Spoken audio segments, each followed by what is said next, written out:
Welcome all to BFantasyFootball Podcast. I'm your host, Derek, and this is my brother and my co-host, Marcel.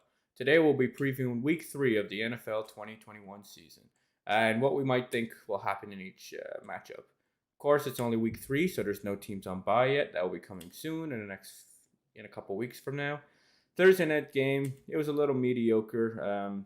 What can we expect between the Carolina Panthers and the Houston Texans? There was 24-9 for the Panthers. CMC did go out with a hamstring injury, and he will likely miss at least a couple weeks, if not a few more. Looking at this game, we had DJ Moore do everything for that team. He was catching everything left, right, and center. Sam Darnold's really relying on him, and I don't blame him, especially after CMC went out for the game. On the other side of the ball, Davis Mills was his rookie quarterback in his first start, and it's not like he's a very highly drafted or highly touted rookie when he came in, and he kind of played as we expected. You can't hate him for what he did. You can't love him for what he did. He played just what you'd expect out of a rookie quarterback drafted much later than the main, 5 from this year that were drafted. It's crazy that we had 5 QBs go in the first round this year. What do you see, Merce, in that game? Anything interesting? DJ Moore, target hog. Robbie Anderson still not involved. Terrace Marshall had his highest snap percentage of the season, which was good to see. Carolina played 5 tight ends, so there's no relevancy at tight end as of now. Arnold's still doing great. Unfortunately, like I said, Christian McCaffrey's gone, so what's going to happen there? I think that opens up more targets to Terrace Marshall and Robbie Anderson. I don't see Chuba Hubbard vacuuming in all those target and that target share. On the other side of the ball, Davis Mills was better than expected. He wasn't great. I'm not saying he was great by any means, but he was better than expected. Brandon Cooks is now deemed quarterback proof. We all thought maybe he was only having his 1,000-yard seasons every year because he played with all Hall of Famers, but he had a phenomenal game under Davis Mills. Yes, he was targeted heavily, but he produced. So this offense is to run through or pass through Brandon Cooks. So you can play Brandon Cooks regardless if it's Davis Mills, if it's Tyrod Taylor, or if somebody else comes in and takes the job, you can play Brandon Cooks. So yeah, that's about all I took from there. The Texans can't play their defense almost ever. And the Panthers, I'd only play their defense in plus matchups, I guess. Yeah, like one last night was. Or Thursday night, sorry. Yeah. So now we're looking at the Sunday noon slate. We have probably the marquee game of the slate. The Los Angeles Chargers at the Kansas City Chiefs. It's a 54.5 over-under, with the Chiefs being having a spread of -7. Sorry for that. Both of these teams are 1-1. They both lost their game last week, so I think they're going to be ready for some revenge. Problem is, it is a divisional game against each other, so they're going to be doing everything they can to try to beat their divisional matchup. It's kind of funny that these two teams are at the bottom of their division right now, because we know that's not going to stay that way for long. But it is a hard division. All 4 of those teams are nice teams. So we're looking at the second-year quarterback, Justin Herbert. I think he's going to perform pretty well. It is going to be pretty tough because the Chiefs do like to try to get pressure, but I believe he can hold in and throw to his favorite targets all day long. Jared Cook, I think, is a decent tight end if you're pretty desperate. I hope the Chargers D do what they do best, which they are. They're really good on defense, especially when they can get going. And with Derwin James in, I think he's going to make it pretty difficult for Travis Kelce, although how difficult is difficult for Kelce? Everything seems easy for that guy. So it's not like I'm downgrading Kelce at all. Just maybe don't expect as much as you usually would, but not by much more. I'm kind of starting to wonder what would happen if he is quite blocked up, if Patrick Mahomes will start to spread the ball instead of just to him and Tyreek Hill. Be nice to see if the other pass catchers can have some more fun on the field. But what do you see, Merce? Yeah, not to reiterate what you've been saying, so I'm going to try to get away from that. I'm saying Austin Eckler's going to have a great game. Justin Herbert's going to be just fine. Keenan Allen should be great. Mike Williams, great. I have Jared Cook in at tight end 11, so he's a starting tight end this week. Like you were saying about Travis Kelce, if something happens that he is locked up, I think the ball goes to Clyde Edwards-Helaire on checkdowns. I think this is a game that Clyde Edwards-Helaire finds the end zone. I'm calling my shot there, and that is what it is. Tyreek Hill, you're playing as per normal. And yeah, Patrick Mahomes is Patrick Mahomes, and I wouldn't play either defense in this game. Yeah, I would have to agree with that. I wouldn't want to play either defense either because I think you had mentioned earlier to me that you think it's going to go over to 54.5 over under. I mean, like you said, that's like basically a 24-31 implied point total. So yeah, I have to agree. It's likely going to go over, but you never know. Those defense could show up to this game. We've seen them do it every once in a while to other games. All of a Yeah, sudden, the Chiefs and the Chargers defense just go nuts. But when you look at the Chiefs' last two games, I mean, it's 33-29 and 35-36. So, and it's not like the Chargers are bad at running the ball either with Austin Eckler and crew. So, looking at the next game, we have the Arizona Cardinals at the Jacksonville Jaguars. It's over under 51.5. The Jaguars are expected to lose by 8. So that would be the spread. If you're interested in taking it, I would be a little nervous taking the Cardinals to cover that spread just because we do know Trevor Lawrence does tend to get a lot of garbage points, garbage time touchdowns. So he could make it close in that gap, but I do think the Cardinals are easily going to win this game. I have no fear for that. Kyler Murray, I mean, he's a QB1, probably the QB1 most weeks. So there's not really expecting it. Depending on how DeAndre Hopkins is, I mean, maybe you can downgrade him a little bit, but he's still QB1 either way because Hopkins is a game time decision. But as I was informed by Marcel earlier today, he is a likely start.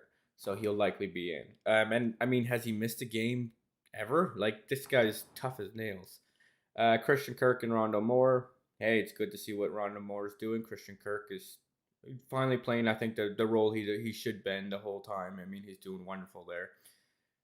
The running backs, we look at Chase Edmonds. You got to start him because there's just going to be plenty of points in this game. And when it comes to James Conner, if he is on waiver wires, I wouldn't mind scooping him up because you just never know. If Chase Edmonds were to go down, he's one of those high-end pickups. So maybe if you can get him before, of course, the injury happens, then you don't have to fight on waiver wires. I also don't mind the Cardinals' defense because when Trevor Lawrence is getting all his garbage time touchdowns, he's also likely to make a few mistakes as he's trying to play hero ball and try to win them or at least get them back into the game. So mistakes happen, especially on a rookie quarterback. I mean, it's not much we can expect there. It's not his fault.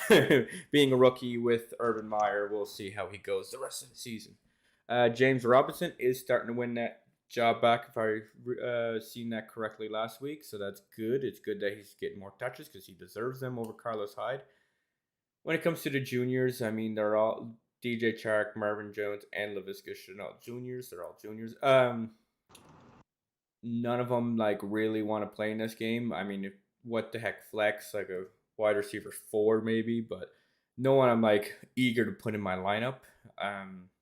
And I'm pretty sure James O'Shaughnessy's out this week as well. Yeah. So what do you see in this game, Murs? Yeah, before I get into it, we have Joseph in the chat. Joseph, thanks for checking in. He has a question for us, Derek. Pick 2 players, half-point PPR. James Robinson, Sterling Shepard, Corey Davis, Alexander Madison, and Trey Sermon. If I had to give my take, the first guy I cut out of there is James Robinson, just because of his production as of recently. Sterling Shepard, personally, with the return of Evan Ingram, I'm kind of saying, you know what, maybe he won't get all the over the middle targets. He might not be up there in targets. So that's my reason for not looking Sterling Shepard's way. I know he's been unreal lately and it's hard to sit him. So if I had to go on this, it's Corey Davis, Alexander Madison, or Trey Sermon. I'm playing Alexander Madison with Dalvin Cook downgraded to being out. And then Corey Davis or Trey Sermon, you can take your shot. Trey Sermon is likely to be the only back to get the ball this game on a very good offense, with a very good offensive line against a poor run defense out of Green Bay. And then Corey Davis kind of does draw a tough matchup, although he's the wide receiver 1. He draws a tough matchup against Denver. So I think personally I'd be taking Alexander Madison and Trey Sermon. Derek, where do you weigh in on this one? Yeah, I have similar feelings. Madison and Sermon to me, if they're both in there without anyone else in there, those are my first two picks. I would like them the most just because we'll see them get the workload. They'll be your safest bet, in my opinion, but also the most likely to get your most points as well. For my third pick, if one of those two, like if whether Dalvin Cook plays or if Sermon doesn't play, Sterling Shepard actually probably be one of my next favorites just because they are against the Falcons and they let a lot of points go by. So that's probably where I'd start to lean towards Sterling Shepard. I think he'll get a lot of balls thrown to him. And then after that, it'd be a toss up for me between Corey Davis and J Rob because J Rob might see a few more runs, but I think it's. Who's Corey Davis playing? Denver. Denver? Ooh, that's a tough pick. Yeah, I would. Hopefully, you wouldn't have to play your fourth and fifth pick. Hopefully, you can pick between the top three that I've given you because I can't pick between J. Rob and Corey Davis. It's Yep. tough. Yep. Yep. Thanks for the question, Joseph. And back Yeah. to Thanks. regular broadcasting. So my take on Arizona and Jacksonville. Um, yeah, Arizona wins this game. I'm taking the line. I'm not taking the spread here just because this offense of Jacksonville. I'm still unsure. Urban Meyer has a history of being very creative with offenses, and he's been absolutely brutal since getting into the NFL. But we're only going off of a couple preseason games and two regular season games. I'm still giving Urban Meyer a chance as much as everyone hates on him. So this Jacksonville offense is what would keep him in the game, I guess. They do have a lot of good playmakers, and Trevor Lawrence, his only problem right now is time in an offensive scheme. He still has all the tools we saw, so I'm not worried about Trevor Lawrence at all. And yeah, the wide receivers, it's pick your shot. I have them ranked Marvin Jones, then LaVisca, then DJ Chark. James Robinson, as we just talked about, you can play him, but I don't love him. Chase Edmonds, I'm playing. I think he can be a really good aspect this game. Rondale Moore, I'd like to bring up that I'm writing a little rookie article just kind of highlighting how rookies are doing this season.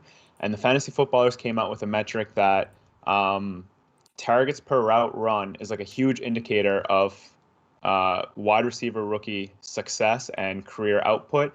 And Rondale Moore is smashing that metric right now. He has like 13 targets on 35 routes run, which brings him to like 37.5%, which like Devontae Adams is atop that chart right now for his rookie season, and he was only at like 28%, maybe a little bit less. So it just shows where Rondale Moore is right now. Obviously, as he gains snaps, that percentage is going to go down. But yeah, he's phenomenal. He's in a spread off. These are two spread offenses, which is going to be really good for the quarterbacks in this game. It should be high scoring, and the over/under output of this game, the 51.5, kind of shows that. So there's going to be fantasy points in this game. Is where are they going to come? So yeah, DeAndre Hopkins, like you said, Derek, does he ever miss a game? Well, he's played 128 out of 130 regular season games, which is phenomenal. Yeah. Um, No kidding. Literally Iron Man. So he's playing again today. They said he's most likely to suit up, and I would imagine he'll be out there. James Conner, like you said, stash him on your bench. And yeah, I was just gonna say, like, if Rondale Moore is on your waivers, you got to pick him up. That's all it is. Um, yeah, that's about all I have in that game. Yeah. No, for sure. And it makes sense for that stat that you were giving about percentage thrown at while route run or whatever. Because when you think about it, it's like no matter how many routes he's running, if every time he's running one, he's getting a target quite often, well, obviously he's doing something right. Because if the quarterback's targeting him, there's a reason for it, right? When they go through their reads, if he's the most open-looking guy, they're going to throw it to him, so that's a good sign. Now looking at the Chicago Bears at the Cleveland Browns, it's a 44.5 over under with a spread of 7.5 for the Browns. They're expected to win, of course, and I'm not really surprised, but I do think that's a pretty hard line. I would be a little worried. I think I might even take the Bears to cover that number just because they have proven to be pretty good this season. But they also do have a rookie quarterback for the Bears in um, Justin Fields because Andy Dalton is out for this week and could be next couple weeks or maybe forever. We'll see how Justin Fields plays. Be really interesting game to watch. I guess it's gonna be one of my ones on the TV because I like to see rookie quarterbacks. I like to see how they're gonna do and all that stuff. So anytime I can see a rookie quarterback, I turn the TV on. Uh, David Montgomery, I expect him to do pretty well this week. I know the Cleveland Browns uh, D line is really good, but he does find ways to get past people. Surprisingly enough, he's pretty elusive. Then we have Allen Robinson and Darnell Mooney. I mean, Allen, just keep plugging him in there. I think he's going to have a good game soon enough. I know he's been a little disappointing so far for fantasy, but he's gonna come back and float and find the even water. Like they say, water always finds their level. So if he's down for a few weeks, I mean, this is 2 weeks of the season so far. If you would have saw this in week, 7 and 8, you would have thought nothing of it, right? So he will definitely be up there. And hey, Justin Fields might just hyper target him, kind of like Herbert did with Keenan Allen in his first few starts, if not almost all the starts. Looking at the other side, we have Jarvis Landry is out. He's on IR, I believe. And Odell Beckham is going to actually start for the first time so far since last year's ACL injury. So that would be great to see. Um, Nick Chubb and Kareem Hunt, I mean, especially Nick Chubb, you're plugging him in there. Kareem Hunt, I don't mind as a flex and maybe even RB3 because he's just going to run. I think there's going to be a lot of running in this game, and I think they're just going to try to drown him out with the run. What do you see in this game, Merce? Yeah, I'm with you. I'm taking Chicago to cover the spread, but Cleveland to win the game. I just think like it's going to be kind of that slower paced game. Both teams like their defense. Both teams like to run the ball and establish the run. I have Allen Robinson up at wide receiver 15. So yeah, I'm expecting kind of that bounce back type of game out of him, and to get his season on track now. Then I have Darnell Mooney at wide receiver 32. And on the other side of the ball, Odell at wide receiver 26. So they're kind of the relevant wide receivers in this game. Um, then I have David Montgomery at running back 11, Nick Chubb at running back 2, which is that's fun. You're definitely playing Nick Chubb. And then I have Kareem Hunt down at running back 29. So there are fantasy relevant pieces, but there's not a lot of them. It's kind of very concentrated through these teams, superstars and better players, where there's not so much of those flex worthy players. It's either they're solid starters or you're not touching them type of players in this game. Um, Justin Fields, I had to watch a little bit of film just to see how he did last week. His completions were really good. Um, I thought he like read the field very well, no pun intended. But and then his misses were also good misses. Yes, he had an interception, but they were good misses in terms that he made the right read, he threw the right throws. Just sometimes he didn't put enough steam on the ball. And there was a couple things like that, so I'm not worried about him. He had 10 rush attempts, so he's gonna have a huge baseline. He's super cheap in DFS, so he's kind of a DFS target, just that high rushing baseline. Yeah, there's not a whole lot else I'd like to talk about other than like Baker's a QB2 at best. Yeah, that's understandable. The only thing, like for the spread, I think it all depends. Fields coming back at the last few drives, and if all of a sudden he throws either a pick six, or if he throws a touchdown, I think that's kind of determine the spread pick. So that's why I wouldn't want to almost bet on the spread at all, just because I believe the Browns could cover that number. But if all of a sudden Fields throws a touchdown that we don't expect instead of an interception, well then that's how we'll see it, right? It's hard to say which side that will go. It's just almost a 50-50 ball. All of a sudden, it all depends whether it's caught or not. So looking at the next game, we have the Washington football team, which they got to get a name at some point, at the Buffalo Bills. The over-under is 45.5 with a -7 for the Bills. They're expected to win, of course.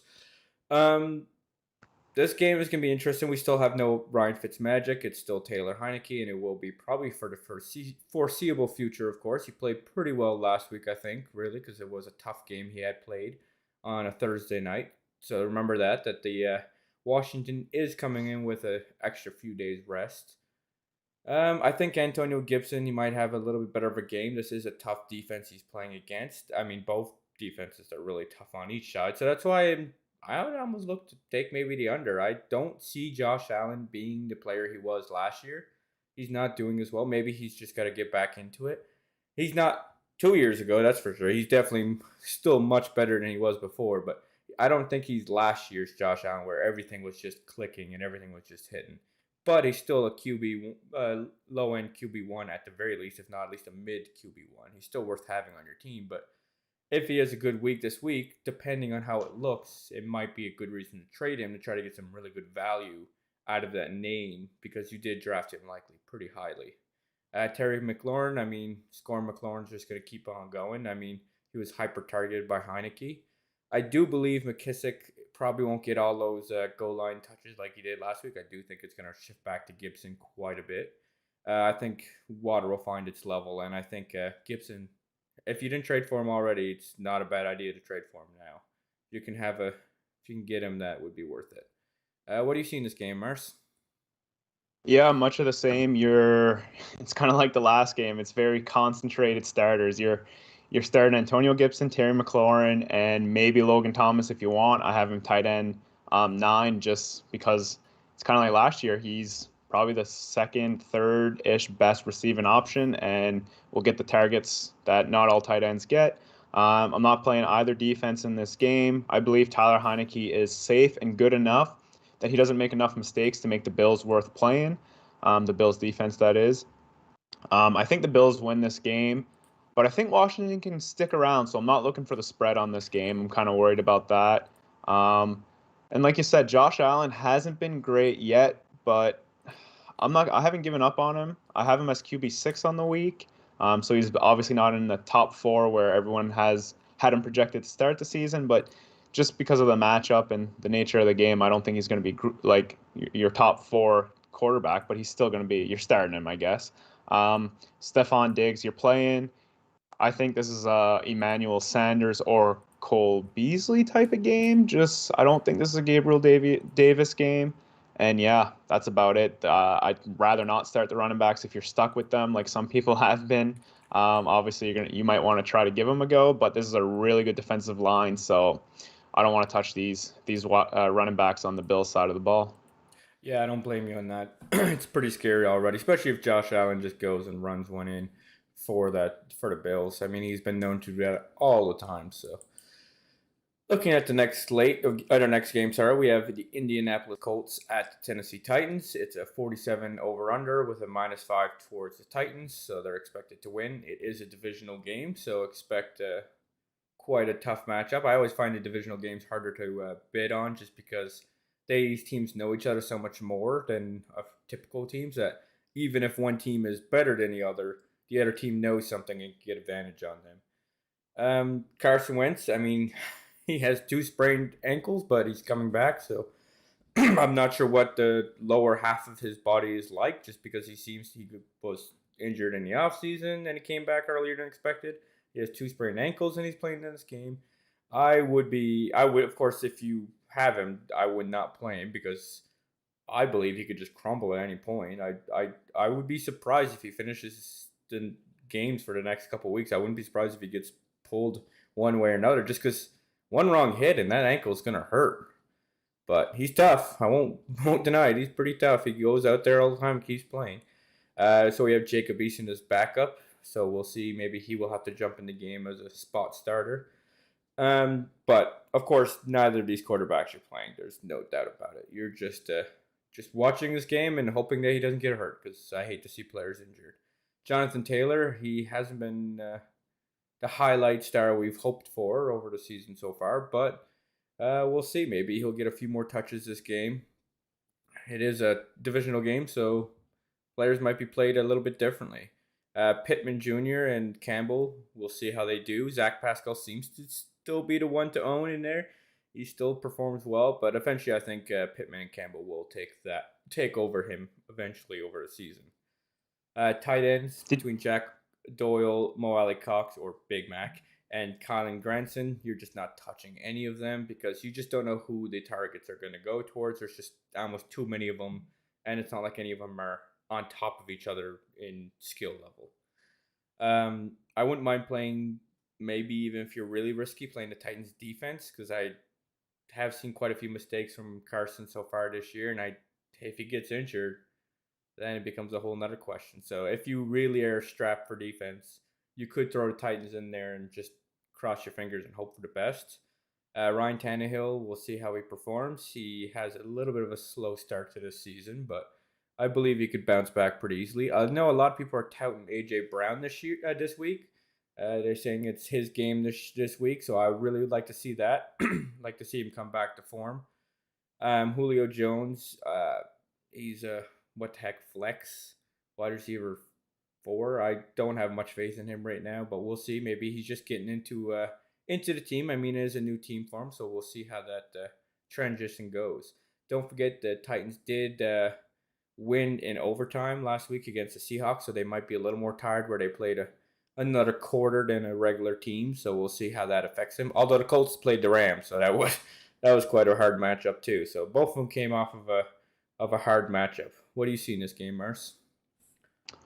Yeah, no, you brought up a lot of good points, but I do have a lot of indicatory points. I think Julio Jones is a smash play this week. We saw him put up 128 yards last week, which was really good. And I think we're going to see much of the same. This Colts secondary has been brutal. Their D line last year was making up for how bad the secondary was by putting pressure on the quarterback, make the quarterback throw short and early, which allowed the secondary to kind of just tackle short yardage tackles and then not get blown up. But this year we saw Russ absolutely pick them apart. We saw Cooper Kupp and Matt Stafford absolutely pick them apart last week.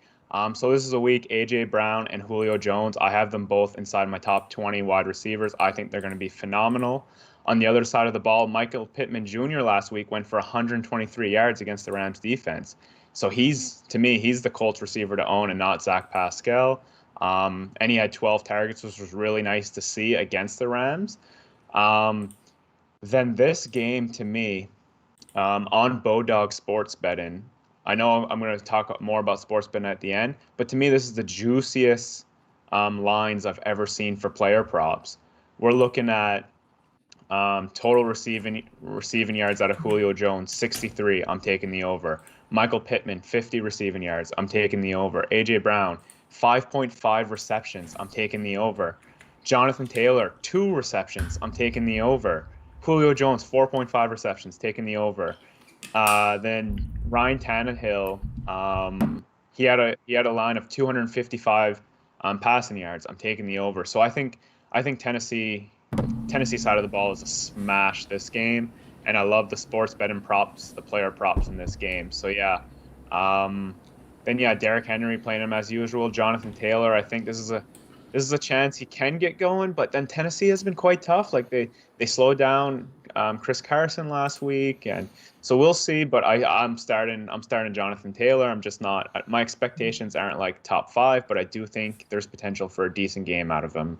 So yeah, I like this game. Carson Wentz is QB 16 on the season, so it's like you play him in Superflex, but be aware of the injury risk, I guess, like Derek brought up. Yeah. Yeah, no, exactly. Yeah. Yeah, it's gonna be a fun game to watch. Just I love division games. They always are expect the unexpected. I find half the time. Every once in a while they just go exactly what you think, but then they throw you a curveball. So looking at the next game, we have the New Orleans Saints at the New England Patriots. The over under is 43.5 with a spread of -3 for the Patriots. So they're believed to have won, to win. Sorry, but it is a home game, so that's kind of makes it really on a neutral field. It'd be a pick 'em. So we're looking. Jameis Winston didn't perform that well last week. Be curious to see if Taysom Hill gets a few more touches this week. He might be a player to keep on if you don't have a great quarterback in redraft, to put him on your bench and stash him, because you never know. He played very well last year fantasy wise whenever he needed to, and he could be a QB1 for you going down the stretch if all of a sudden Jameis Winston loses that job.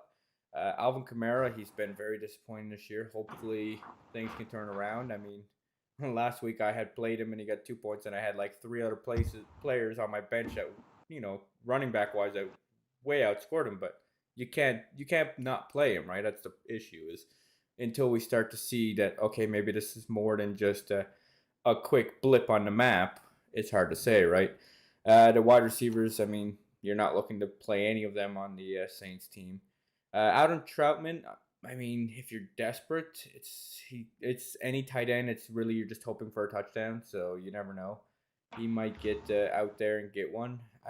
But don't forget the Patriots Bill Belichick is known for taking away your best target. Which who would that be? Of course, Alvin Kamara. So it's gonna be interesting to see what happens in this game. I don't actually mind that at all taking the Patriots defense and scooping them up because they showed what they could do last week, and I believe it's not much of a difference this week either. Although, hopefully, maybe all those coaches that were out last week are back in the building and are back. I mean, I know they were on Skype and all that stuff last week when they were playing and stuff like that. So it's not like they didn't have any access to their coaches, but it's a lot different when you're on the field and having them actually there with you. Looking at Mac Jones has performed, in my opinion, really well as a rookie. Kind of how I expected him because he is very much like I had him as my third favorite quarterback out of the three of them, or out of the top five. He is very good at just he's good at what the Patriots are good at. So that's he found a good team. I think it was a nice matchup there when they drafted him. Damian Harris, I mean, he played mad ball last week against the Jets and just ran over a whole bunch of them in one of the plays. It was really fun to watch that. So hopefully he can continue that. Although it might be a little harder with the Saints defense. James White, pick him up if he's somehow still out there. He's someone that's just going to keep being targeted and stuff like that. I think Mac Jones is doing what Tom Brady did, and he knows James White is good at that. So why not keep throwing at him, right? When you keep finding success, why go away from it? Jacoby Myers, he's someone I won't mind picking up if he's on the waiver wire, but trade for if you can trade pretty low for him, just because I do believe things are starting to turn around for him. Tight ends, Johnny Smith and Hunter Henry. It's a shame we have two good tight ends on one team just because they seem to be vulturing from each other a lot. If only one of them was there and a lesser tight end or a more blocking tight end was there that wasn't such a pass catcher, we would of course have that other one locked in, ready to go. But where both of them are good at everything, it's hard to do it. I mean, Johnny Smith is obviously the favorite over the two of them, but it's still tough to decipher. What do you see, Mars?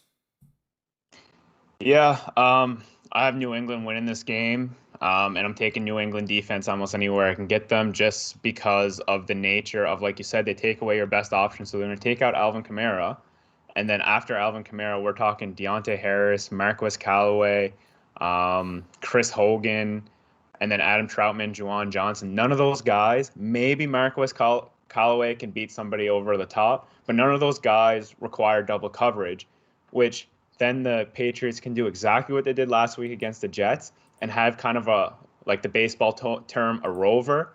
They kind of have a quarterback spy or an extra guy kind of just playing the field looking to intercept passes because they don't need to double cover anyone, or they can blitz even. They can blitz Jameis even more and rush him. So I think New England wins this game. I have him covering the spread. I know Jameis, it's hard to do any sports betting with Jameis Winston in a game because he can win games, he can lose games, and it doesn't matter what the matchup is, how good or bad the defense is. That's what Jameis is. He's so unpredictable. But again, I'm taking the Patriots.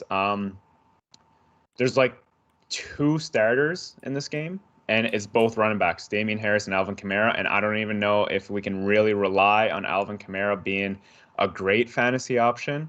Obviously, he's one of the top five most talented backs in the league.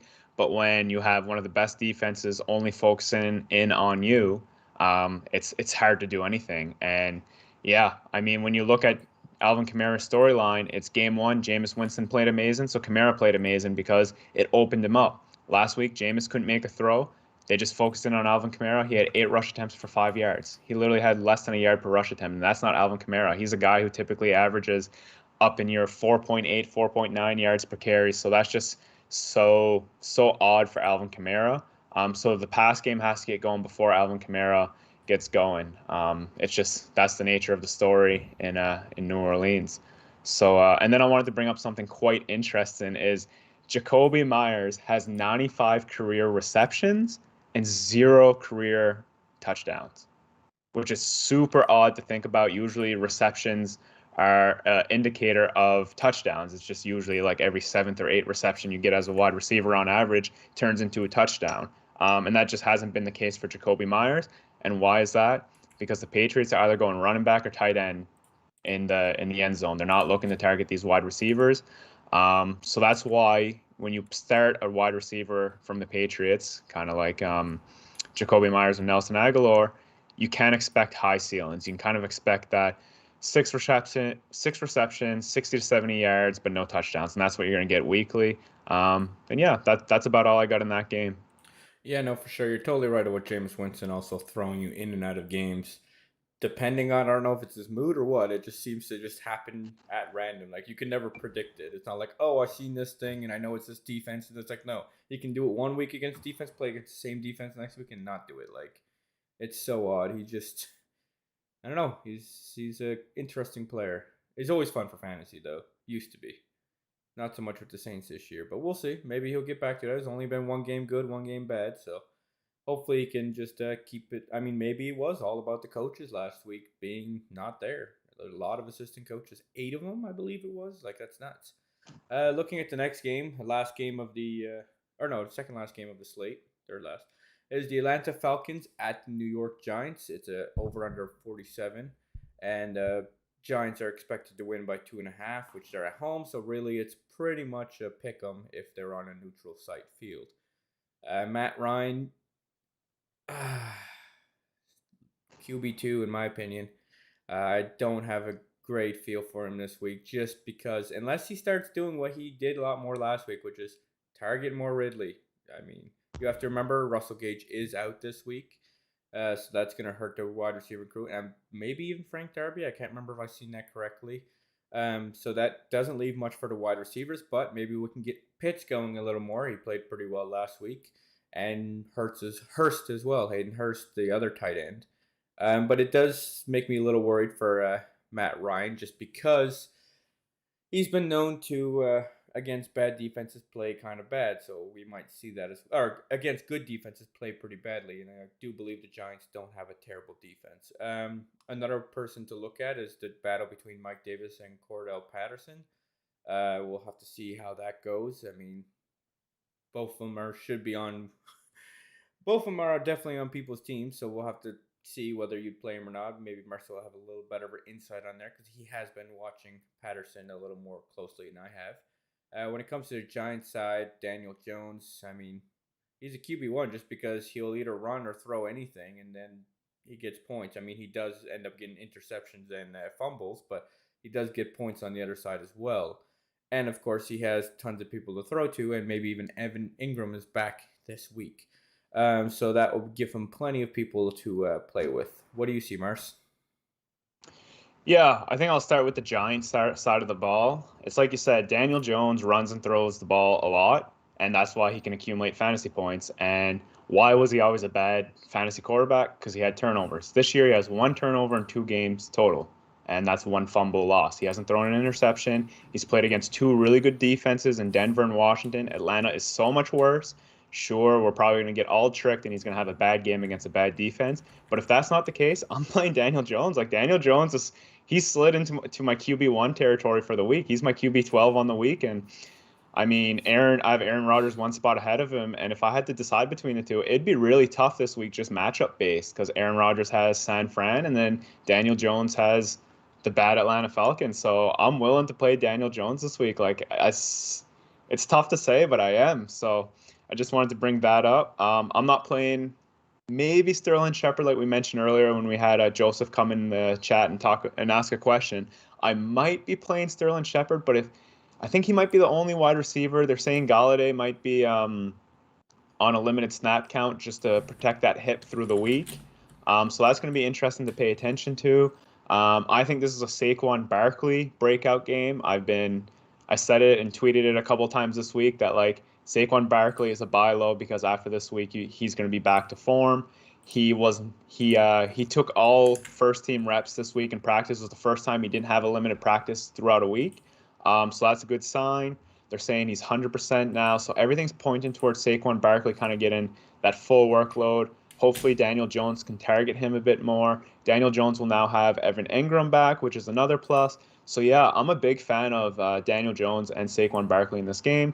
On the other side of the ball, losing Russell Gage to me is almost addition by subtraction. I love Russell Gage before the season, and that might it might be a mean thing to say, but I'd rather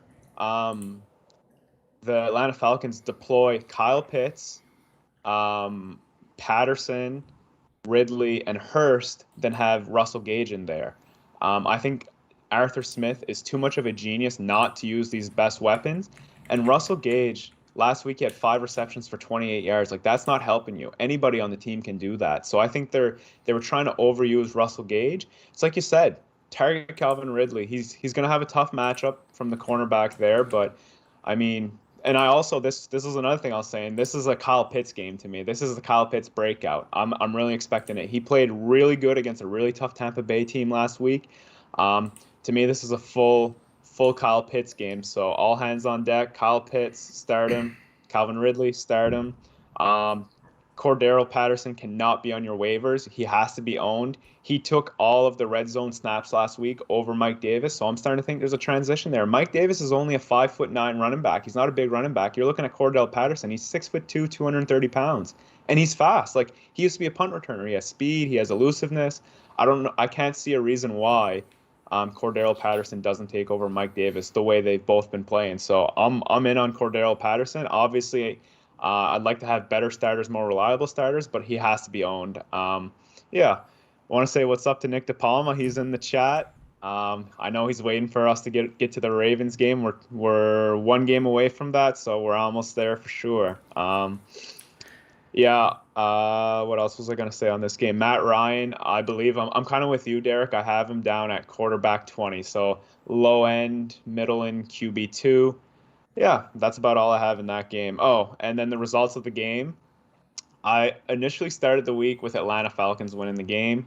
Then I switched over to the Giants just because they're the home team, and that's what the spread says as well. That's what Vegas books are saying. It's they're taking the home team, and I'm going to take the home team. The over under, I'm smashing the over though. People can sleep on this game, but I think it's going to be a good scoring game. So I'm excited to see this game. Yeah, well, we've seen the Falcons can't defend to save their lives. I mean, 32 points against them the first week, 48 the last week. Although some of those were defensive touchdowns from the Bucks, so maybe not count all those 48, but that's still at least a good 30 something. Yeah, with with Mike Davis, that's a person I wasn't drafting this year just because he's just a guy, and people who are just a guy lose their spot over the year. Usually, there's someone else that crops up and takes some touches from them, and hey, that could be Cordell Patterson. So I'm glad to see it because he's one of the best kick returners there is, punt returners there is. Like he's no joke. He's got some speed, and I mean, Bill Belichick knew exactly what to do with him when he had him. He's put him in running back. He doesn't mess around. So hey, he's running back right now. So let's see him keep going with that. So the next game we have is the Cincinnati Bengals at the Pittsburgh Steelers. It's a 43 over under. It's a 2.5 for the Steelers, which of course they're at home. So that means it's basically a pick 'em if this was on a neutral site. It is a divisional game, so keep that in mind because it's going to be a bloodbath between these two because they have played pretty tough against each other for the last forever. It seems like these teams, they always seems whenever these teams go face to face that there is quite a few injuries that happen and all that stuff. I would almost, I don't know if I'd even take the over in this because I think it's just going to be terrible. I mean, between Joe Burrow, he's gonna have a pretty tough defense to play against. And then you look Joe Mixon, he's playing pretty well this year, but he's even with all the touches he sees, it's not like he's getting crazy efficiency or nothing like that. T. Higgins is doubtful for this game, so keep that in mind. Jamar Chase, I mean, he's still a rookie, so we'll see how he performs against the Steelers. Such a big game for him, really, because it is his first divisional game he is playing, and I mean that does change people's perspective on things. Tyler Boyd, I mean, he's another wide receiver that maybe we'll see going getting a few more touches this week because T. Higgins is likely out. On the Steelers side, who they're also 1-1. They just came back from a loss against the Raiders, who seem to be doing pretty well this year. Good to see how they're doing. Big Ben, I mean, he's looking pretty bad. He's looking his age. We'll put it that way to be nice. And Najee Harris, he had a good couple plays last week. But other than that, he's not playing. He's not playing with the best O line, and he is a rookie. So I mean, even if he is as talented as he is, they just got to keep feeding him the ball and hoping he can break through. I think he's kind of more like a Saquon Barkley his first years. You got to keep feeding him and hopefully he can burst through. Deontay Johnson is out this week, so that is going to hurt, I think, the Steelers quite a bit because he hasn't dropped the ball since like last January or something like that. Like Big Ben targeted him, and he would come out every time with the ball. So do keep that in mind that that's going to hurt the Steelers a lot. So maybe we'll see a lot more of Chase Claypool and Juju Smith-Schuster. But other than that, we'll see what happens. I do want to play the Steelers defense, and I don't even hate the Bengals defense, really. If you're pretty desperate for a defense, I can see Big Ben doing a few mistakes. What do you see, Marson, this week?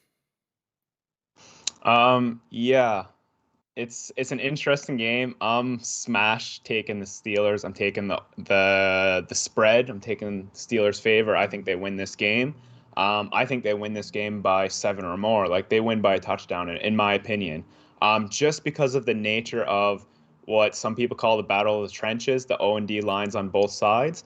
The Bengals don't have a super strong D line, which so the bad O line of the Pittsburgh Steelers kind of negates it. And then the phenomenal D line for the Steelers can crush the Cincy D line. Excuse you. Hope you're okay from that choking on the coffee. um, in terms of the quarterbacks, I'm not playing either quarterback in this game. Joe Mixon. This is the lowest I've had him ranked this year, just in my stats. I have him down at running back 16, which he's been good. Like Joe Mixon's been good, but it's just like I said, the battle of the trenches. I don't think this O line can open Joe Mixon up. Jamar Chase is going to hurt from not having T Higgins because he's going to draw the cornerback one now, which is going to hurt Jamar Chase. He's been averaging 75 yards and a touchdown each game, which is like phenomenal for a rookie, but this is the game that he gets slowed down. Tyler Boyd, like you said, it's going to be the Mr. Necessary targets, so he'll have that PPR value, but if you're more in standard leagues, I'm not really looking his way. And then on the other side of the ball, I'm playing Chase Claypool. I think he's a really good DFS player. I think he has a high ceiling. He's going to be a best ball player this week. With Deontay Johnson out, targets got to go somewhere. So I expect Juju and Claypool to both have 10 plus targets. So yeah, you're playing both wide receivers. I think Najee Harris has a really good game this week. I have him at running back 7. It's the highest I've had him ranked this year, which is fun to see. He's kind of been in that like Todd Gurley, when Todd Gurley, I think it was 2016, had that the year with like 278 rushing attempts, but finished as like the running back 14 just because his O-line was horrible. The offense wasn't moving the ball. I think Najee Harris is kind of in that same situation where it's just you're playing him based on volume. Yep. Do I have anything else on this game? I'm taking the Steelers D in this game just because I think they can get to Joe Burrow. Joe Burrow has been throwing interceptions. He threw 3 straight interceptions last week, which was not good to see. And I think that is all on this game. Okay. Yeah. We do get a question in the chat from Ryan H. Hey guys, Tyson Williams, Sermon, or Madison today in a flex spot standard league. So remember, it is standard. When I look at it, it really depends. If Dalvin Cook is out, who are they playing? He's going to be out. Dalvin Cook's going to be out. I think he would be the most trustworthy. Yeah, the Detroit Lions, their D line is pretty good. I think Madison the most with Cook out. Sermon, I don't hate either, just because he kind of is Mr. Necessary, and he's not like he's a bad rookie. He was drafted pretty highly. But I think I'd probably pick Madison over most, just because Tyson Williams will be sharing the load with Latavius Murray and friends. So to me, I'd probably go Madison. But really, you have three pretty good options. I don't think you're going to go terrible with any of them. That's almost the worst sometimes is when you have 3 good options, 2 of them hit and 1 of them don't, and then you, of course, pick the one that doesn't just because luck, right? What do you see, Mars? Which one do you like the most? Yeah, I mean, thanks for the question, Ryan, but you got me stumped on this one. Tyson Williams, I mean, the Detroit Lions defense statistically look bad in fantasy production given up because Aaron Jones put up 38.5 half-point PPR points last week, and that was on touchdowns. He ran for less than 4 yards per carry, which is like, it shows how good this Detroit Lions defensive line is. Tyson Williams is sharing rush attempts with Latavius Murray and Lamar Jackson, so he doesn't have that high volume to kind of give you some upside. So my first guy out of the equation is Tyson Williams, which is like kind of surprising because he's been good. And then if I have to look between Trey Sermon and Alexander Madison, that's a tough one. I'm going and I'm leaning Trey Sermon just because I know he's going to get all the touches. We've seen Alexander Madison, I believe it's 2 career starts now, and they've both been not super good. Like we all think he's the really good handcuff, but last year he had a start where he had 20 rush attempts for 15 total fantasy points. Okay, no, he had a really good week. He had a really good game last year against Detroit as a starter in Week 17. So that I didn't know. That's on me. So yeah, I think you gotta flip a coin. Sermon's his head, Madison his tails. Give it a go. Sorry, I can't give you a more direct answer. And sorry to Nick DePalma. I know you're a Ravens fan. I think the Ravens are gonna win. I'm just saying Tyson's not the guy. And we got another question flowing in here. LB3. I don't know if that's I'm trying to think what that would stand for. LB3. Can't pick it up. Anyway, yo, would y'all start? I'm assuming. Okay. Javonte Williams. Now that I see the Denver underneath. Javonte Williams, Alexander Madison, or Mike Davis. So the first person I'm cutting out of that equation is Mike Davis, just because the Giants have a decent D line and Cordero Patterson has been taking away red zone touches, which kind of caps Mike Davis' ceiling. Um, Javonte Williams has an amazing matchup, has out-touched Melvin Gordon on the season by 1. He's averaging 14.5 touches per game, which is really good. Just your initials. You have a 3 in your last name? I'm just kidding.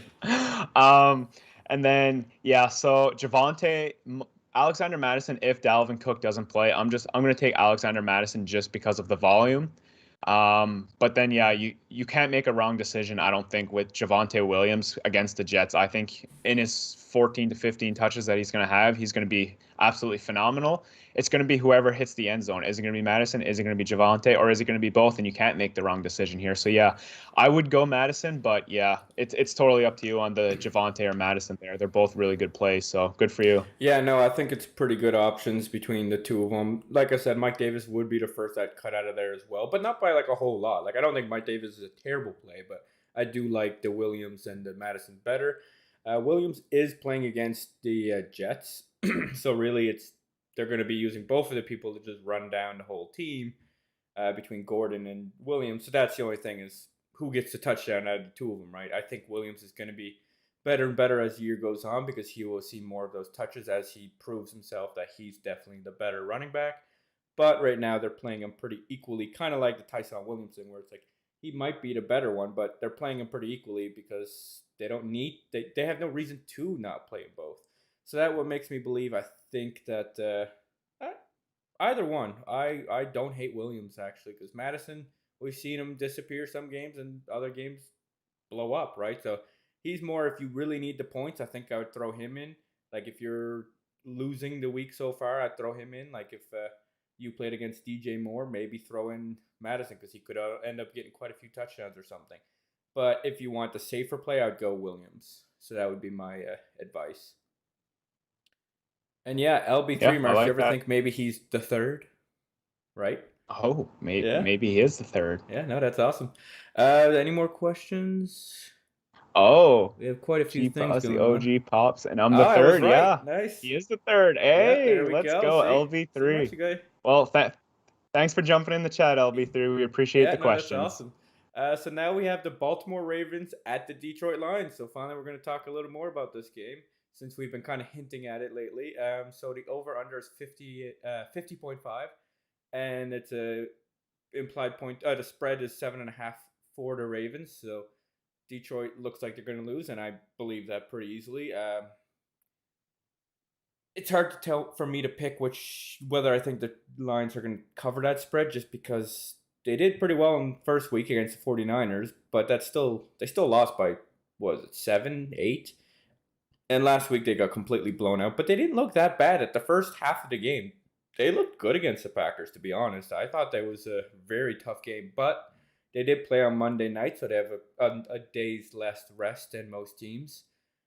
But the Ravens coming off a heck of a game against the Chiefs. I mean, they squeaked it out, but we'll see how that goes. I mean, either way, the Ravens are winning in my opinion. It's a pretty easy thing to pick. Lamar Jackson, he looked good against the Chiefs. I mean, his first throw or whatever, first couple throws went wrong for him just because of the pick six. But after that, he played really well, and they got back to what they do best: is they just ran the ball down the Chiefs' throat. So don't be surprised if they try to do that again here. Um, Bateman, of course, is still on IR, so don't, of course, expect to see him anytime soon. Hopefully, though, I can't wait to see him. He might even be someone worth picking up and putting if you have an IR spot, putting him on your bench, just because when he comes in, maybe he will do all right. I mean, it's someone that's worth putting in the IR spot if you have a free IR spot. Looking at the other side, Jared Goff don't really want to play. It's not like he hasn't done terrible this year. He has picked up some garbage time and stuff like that. But I think Tyrell Williams is out this week, or am I wrong about that? Yeah, he's Yeah, out. so if he's out, that does make me even more worried about Jared Goff. And I think they're going to use that DeAndre Swift. I mean, you can see he runs really well this year, coming on his second year. So what do you see for this game, Mars? Yeah, shout out to Nick DePalma. I know he wants to hear it, so here you go. Ravens, easy win in this game. I also take them covering the spread. Yeah, I don't see how Detroit is going to score a whole lot against Baltimore, and I don't think Detroit can stop Baltimore. So that's kind of where I'm at. It's just it's the situation. One thing that's interesting, they're not sure if DeAndre Swift is going to play. They still said he was a little bit questionable. So keep an eye on that till we hear more on it. DeAndre Swift has been really good, has been getting the targets, which is really nice. One thing I want to bring up is Darren Waller shredded the Ravens. Travis Kelce shredded the Ravens. Who do they got to go up against now? TJ Hawkinson. So the poor Ravens are just getting demolished by tight ends, and to me this is another play, um, another tight end play that's going to be a top 5 play, and TJ Hawkinson has been phenomenal recently. So yeah, smash TJ Hawkinson into that lineup. Lamar Jackson, I think, where do I got him? QB3 on the week. So you can expect I have him that first tier with Patrick Mahomes, Kyler Murray, and Russell Wilson. So you got to play Lamar. I'm not playing Jared Goff at all this week. That's just, it is what it is. I'm playing Tyson Williams. I have him at running back 18. And if you're really desperate, I think you can play Latavius Murray. I have him as running back 32. He has a touchdown in back-to-back weeks. They kind of do look his way 9 to 12 times a game. Yeah, DeAndre Swift is likely to play, but I just wanted to bring it up just in case something happens. You never know. Um, who else is going on here? Quintus Cephas. You can take a flyer on in DFS, but I wouldn't want to start him in your regular leagues. Marquise Brown, aka Hollywood the Man. I think he's been phenomenal this year. Him and Lamar Jackson are great. Now that they have Sammy Watkins playing that possessional type wide receiver, it's now opened up Marquise Brown to do what he can do and really excel on the outside and on long bombs, and it opens up the run game for the team. So he's back to doing what he was drafted to be. As you said, Derek, Rashad Bateman, the third drafted wide receiver in this class, had groin surgery 26 days ago now. He can't play this week because of the IR. There has been no updates, which to me is concerning that he likely won't be in for week 4 either. But I would stash him. He will kind of, I would say, by his third or fourth week playing, you'll start to see him take over that Sammy Watkins role and get those possessional wide receiver touches. Yeah, that's kind of all I have on this game. It's going to be a good but a bad game at the same time. I think there's going to be some highlights in this game, just the nature of the players in the game. There's a lot of good talent, but I do think the Ravens handle this game. Yeah, no, for sure. So that's all this. Oh, Oh, and what's up? sorry about that. I do want to talk on Mark Andrews. I think this is, like I said about Clyde Edwards-Helaire, this is a Mark Andrews game. I think he finally finds the end zone. So I'm playing Mark Andrews. I'm very confident I have him as my quarterback. I actually have him ahead of TJ Hawkinson in tight ends. I have TJ Hawkinson at tight end 5 and Andrews at tight end 4. So yeah, I'm playing both tight ends in this Yeah. game with confidence. Yeah, no, for sure. I can understand playing both, but to have him over Hawkinson, that's interesting. But I can see because Ravens are gonna take this game. I mean, I don't know the trenches why who's has the better trenches, the O lines and D lines, but because it's pretty even there, especially with all the Ravens injuries over the last 2 months. It seems like they've been plagued with injuries, the poor team. But to see how good they played against the Chiefs, the despite all those injuries. And geez, man, if they would have had all their players and not the injury plague season like they had, it would have been a heck of a season for them. So that wraps up the Sunday noon games. So now we're going into the afternoon games. We have the New York Jets at the Denver Broncos. It's a 41.5 over under. And of course, the Broncos have a spread of -10, so they're likely to win by 10 points, is what Vegas is saying. Yeah, this is you're gonna want to play the Broncos defense 10 times if you could. I mean, it's against Zach Wilson, who has proven that he still has a lot to learn as a rookie. I mean, he doesn't have the same O line that he did in college. At college O line, he was well protected, and so don't expect much from the Jets. To be honest, I think this is going to be a hard game for them. I do think Michael Carter should be on your bench somewhere. It's just I think he could start to prove out more and more and keep winning that job because Tevin Coleman, I think, lost his job completely. I think it's now between Ty Johnson and Michael Carter, and I believe Michael Carter will keep proving himself. The only problem is, of course, it's not like the Jets are a great team, so it's hard for a running back to do well even on a bad team. Corey Davis, if you have to start him, you have to start him, but it's not like I love to start him just because I think this Broncos defense are just going to just push this guy around. This is going to be terrible. I'm taking probably even the under if I could take the under just on the Jets. If there's a spread somewhere that show the Jets points total, I might take the under on them just because I think they're going to get just a whooping. Looking at the Broncos side, Teddy Bridgewater, he's been steady Teddy, just does what he needs to do and nothing more. Just keeps winning the games nice and slow. I mean, he has Melvin Gordon and Javonte Williams in the backfield, and they're just going to probably run down this game to run down their throat because there's no reason. They have Jerry Judy's out, of course, still for the next at least 4 weeks probably. And so he has Cortland Sutton and Tim Patrick to throw to, and KJ Hamler, but and the two tight ends. It's not like he doesn't have options with Jerry Judy out. I just see with the two running backs, they might as well just run this game out and leave early. What do you see, Merce? Yep, much of the same. Ben Miller's in the chat. Shout out to Ben Miller, checking in from Ireland, so that's fun. He said, any news on Dalvin Cook? May have touched on it already. Should I stay away even if he's playing?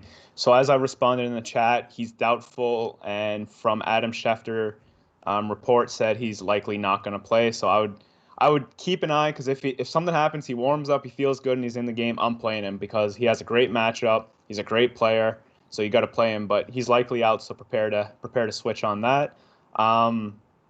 Little flag out from Nick DePalma there. Derek, you did mention the Jets. So on Bodog, which I know there's a couple people in the chat and watching the stream that they're betting on Bodog. New York Jets, 14.5 points. Would you take the under on that one? I think I would. Okay. I'm seeing this. I would be surprised. No, go ahead. No, Look at that's the fair. I Broncos. think They that's a played against the very. Giants and Jaguars and only 13 points each. I know, and they're a good defense, man. They're super good. The 14.5 though, it's a good line, man. It's a good Marsh, line. just look at But the points. 14 first week and 6 the next week for the Jets. That's how much they scored. Broncos 13 and 13 for their defensive side. And Vic Fangio oh, I loves to know, beat up on rookies. I So know, I I would take know. the under, but And like it's not like I feel comfortable about it. But that's the way I would lean easily. yep, no, I agree. And when I think about it, 14.5 suggests 2 touchdowns and a field goal, or 3 touchdowns, or 3 field goals and a touchdown. But like yeah, I'm with you. I'm taking the under. I would. I'm taking the under. Yeah. In terms of fantasy news, though, and fantasy implications, Zach Wilson, you're not playing him yet. Like you said, please put Michael Carter on your bench, if not yet, and Ty Johnson. Tevin Coleman is out of this game from COVID protocol. So we're finally going to see who I believe are the two best running backs on the team, and I think they should be used as a tandem. Ty Johnson more for your in between the tackles. You're bruising. He's a pretty big back. He's 210 pounds, I believe. Where Michael Carter's more like your vintage Tariq Cohen, kind of electric, has those joystick type of moves. Corey Davis, you're playing. Elijah Moore, one thing that's interesting about Elijah Moore is I thought he played really good against the Patriots for what his production showed and for what the Patriots are as a defense. And I heard a lot of people, or I've read a lot of things, drop Elijah Moore until we see better. To me, this is a pick up Elijah Moore because everyone thinks he's bad and don't think he's necessary. I think this is a time to pick up Elijah Moore. Looking ahead of their schedule, we're looking at Tennessee in week 4, who he can score on. Atlanta in week 5, who he can score on. Then you got a bye week. So I think this is a sneaky time to pick up Elijah Moore kind of before he comes out of that bye week. And that's usually when you see rookies pick it up. So on the Broncos side of the ball, Cortland Sutton, oh my God, he's a smash play. We saw Teddy go to him over and over again. To me, Noah Fant is another smash play. I hit the call on Noah Fant last week, and I'm hoping I can hit the call on him this week. He's my last player in that tier 2 of tight ends, so I'm playing Noah Fant with a lot of confidence. Tim Patrick, KJ Hamler again. Like I said last week, you got to pick your shot. It seemed like Tim Patrick was more involved, but KJ Hamler was kind of those. They used him more as a speedster. I expected him to use him more in the slot, so it's going to be interesting to see how they use him in his second week, kind of as a starter now. Like Derek said, we're smashing this Denver Bronco defense, though, in this game. We're definitely playing them. And that's about all I have in this game. Yeah, the only thing I want to keep, kind of forgot to note, is that James Crowder might be in this week, so I wouldn't mind maybe picking him up if you have a spare spot. Just because Yeah. Braxton Berrios has seen quite a few targets and has, done pretty well. So if he can take that role back and do what he did before with Sam Darnold, maybe he's worth putting on your bench, and who knows, maybe you'll get something. But if you don't have room for him, don't try to fit him on your bench. I wouldn't worry too much. It's just one of those players that get him before he becomes something type thing, but it's just a bet, right? Like you're just taking that chance if you have an empty spot. Yep. Anyways, looking at the next game, we have the Miami Dolphins at the Las Vegas Raiders. It's a 45 over under, and it's a -3.5 for the Raiders. So that means in a neutral field, they would likely have the 0.5, which basically means a pick 'em. Looking at this, it's going to be a tough game for the Dolphins, in my opinion. Yes, they have a pretty good defense, but they have Tua, who's out for a while. I think he's on IR now because of his ribs. So it'll be interesting to see what Jacoby Brissett can do. I mean, he's not a terrible backup. He did play pretty bad last week, but the Bills' defense is really good. But, I mean, I think the Raiders have this pretty easily in hand, unless Derek Carr, who was a little banged up last week, does get a little hindered and injured because of it. Like, that would be the only thing, is if something happened to Derek Carr, that's when I would start to worry about this game.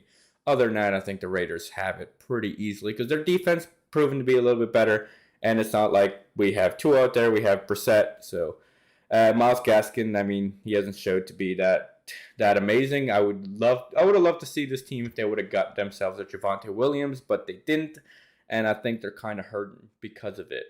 But we got Will Fuller, of course. He's playing his first game of the year, so we'll see how he performs. And Jalen Waddle, I mean, he's been doing pretty good as a rookie.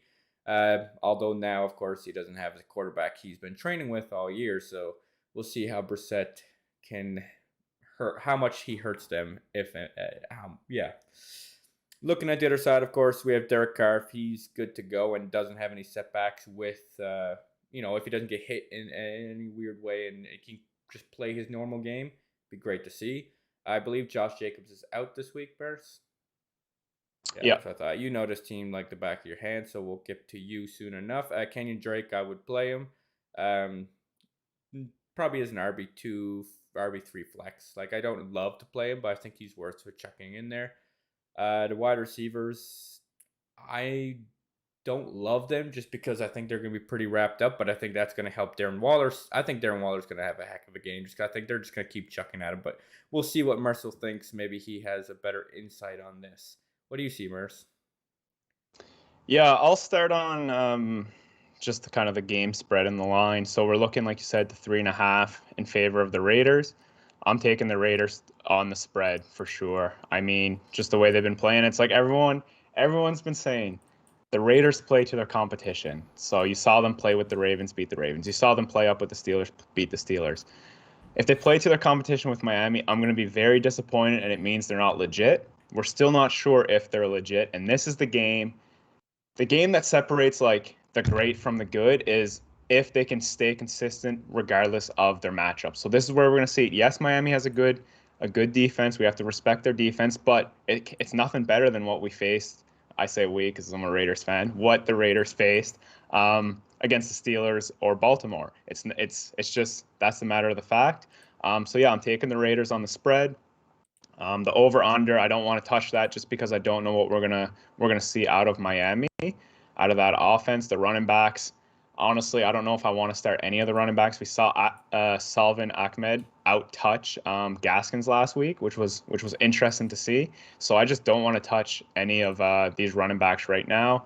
Um, I have Kenyon Drake in at running back 25, so he is a viable option. He's going to be in. He's been targeted quite a bit and has been catching and doing a lot with those targets. So it's a lot of fun there. Darren Waller, I have him back in my top two tight ends, right behind Travis Kelce. Obviously, I don't have him ahead of Travis Kelce, but I have him as the tight end two on the week, just because the Dolphins don't really have a true tight end eraser. They have I think it's their rookie cornerback. He has pretty good size. So he could be on him, but again, it's a rookie, and Darren Waller's just going to be fed so many targets. To me, this is a Bryan Edwards game. Um, I'm playing Ruggs too if I have him. It's a Ruggs and Bryan Edwards game. To me, I think these wide receivers are going to be great. Where do I have them ranked? So yeah, I have Bryan Edwards, wide receiver 41, and Henry Ruggs, wide receiver 42. So kind of that wide receiver 3 fringe 4. So yeah, I think you can play both these wide receivers. Like I said, I'm calling my shot on Bryan Edwards this week though. Last week he had a touchdown called back and then like a 34-yard reception called back. So you're looking at 9 more points on his total output last week, and it would have put him as a wide receiver 2 last week. So um, yeah, there's a lot of potential there, and I've seen him dropped in a couple leagues just because people only look at the output and they don't look at the game. They're saying, "Hey, Bryan Edwards, back-to-back 8-point weeks, like big deal. I can go get this other wide receiver who's doing good, like a Tim Patrick or something." It's like, no, you got to take Bryan Edwards because of the calls that have been, like not been going his way, and he's had these big plays called back. Those are going to start counting soon, and he's gonna have a good rest of the season. So I'm very in on Bryan Edwards, trying to get him everywhere in Dynasty, kind of before he blows up. So yeah, that's my take there. Yeah, that's all I have on this Raiders game. Yeah, no, Go Raiders. for sure. Go Raiders. You. Oh, I sorry. I meant to talk on the pass catchers on Miami. I'm playing. Will Fuller is the X factor here. I'll play Jalen Waddle in a flex if I'm desperate. I'm not playing Fuller yet just because first game back and the new quarterback under center in Jacoby Brissett, who's kind of a more of a rush first, short yardage thrower. I'm not touching Devontae Parker, and I'm not touching the tight ends. Sorry to cut Yeah, you no off. worries. Yeah, this is to me. It just I think it's a mute game. Like no matter what the outcome is, it doesn't really tell us for either team what's going on for the rest of the year. Because with the Jacoby Brissett in, it's like, well, unless we see like Raiders just totally kill this team with points, well, then maybe you can tell us that the Raiders' offense is really, really good. But other than that, it's like, well, Jacoby makes them in a good field position all the time because he does terrible. Well, then, yeah, I mean, to me, this is gonna be. It's not a game that like really still tells us whether the Raiders are good or not. I think it's unless they lose. If they lose, then unless Jacoby Brissett goes on fire, and that's the reason Raiders lose. And like, I would be surprised. Like, I think this game is another one that we can't really see what the Raiders are yet this year. And that's the thing with the Raiders. They always start off hot in the season. So, oh, I hate this Raiders team. They're so hard to predict. I never try to bet with or without or with or against the Raiders because every time I do, they kick me in the you know what Rear the end. rear end. Anyways, looking at the next game, we have a very interesting game. Could even be what not a divisional conference game to see in the playoffs. We have the Tampa Bay Buccaneers against the Los Angeles Rams. So Brady against Stafford. It's a 55.5 over under, and it's a +1 to the Rams. So in other words, the Bucks are expected to win, but really not by anything almost. I mean, and Neutral site would see the Bucks have a little more of a spread there, but either way, this is going to be a fun game to watch. Do keep a note: Antonio Brown is out this week because he's on the COVID protocol and he did not get through all the negative tests in time. Yeah, I this is going to be fun to watch. I hope, anyways. Hopefully, it's not just a big defensive game that nothing really happens, but I don't think that's the case. The Rams' defense haven't proven to be a complete shutdown. Like, not saying they're bad. I'm just saying they're not like they were in other years where they're just like there was no way you could even move on them. And the Bucks defense hasn't proven to be amazing either. They haven't been bad, but they haven't been what they were at the end of last year. I think the Bucks team is still coming into form. I think and so are the Rams. I think they're both teams that as the season go on, they're going to be a better and better team just cuz Stafford's playing with a new team. And yes, I know the Bucks are playing with a very similar team, but their defense I think is going to continue to be better throughout the year. Tom Brady, you're playing. Matt Stafford, you're playing. Looking at the running backs, Darrell Henderson is, I believe, questionable right now. So do keep that in mind. Sony Michel might have to be thrown into a lineup, but we'll see. Running backs on the Bucks, I don't like any of them just because you don't know which.